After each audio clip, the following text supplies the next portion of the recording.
మంచువారింట గొడవకి సంబంధించిన breaking news ఇది. మనోజ్ కు సెక్యూరిటీ ఇవ్వకపోవడంపై మౌనిక ఆగ్రహం వ్యక్తం చేస్తున్నారు.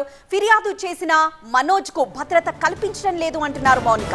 బాన్సర్లను పెట్టి కానిస్టేబుళ్లను పంపించేశారని ఆరోపించారు. పోలీసులపై ప్రైవేట్ కంప్లైంట్ చేస్తానని హెచ్చరించారు మౌనిక. పోలీసులు న్యాయంగా వ్యవహరించాలంటున్నారు మౌనిక. నా పిల్లలకి నా ఫ్యామిలీ జోలికి వస్తే మాత్రం నేను ప్రైవేట్ కంప్లైంట్ వేస్తాను. మీరు న్యాయంగా చేయండి.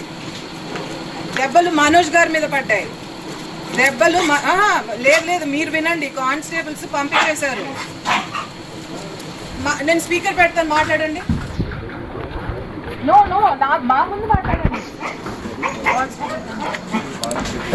వంశీ గారు స్టేషనరీ షాప్ బిజినెస్ చేస్తూ లక్షల్లో సంపాదిస్తున్నారు. మీరు వారి నుండి బిజినెస్ గురించి నేర్చుకోవాలా? అయితే ఫ్రీడమ్ యాప్ని డౌన్లోడ్ చేసుకోండి. సాల్టెడ్ కేసు మనోజ్ గారు పెట్టారు. మనోజ్ గారికి సెక్యూరిటీ తీసేస్తున్నారు.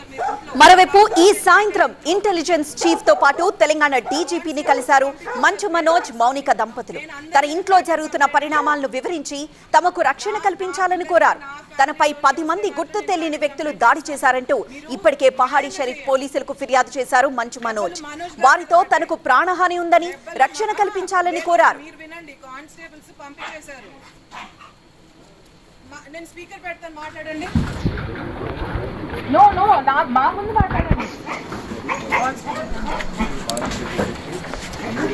Salted case Manoj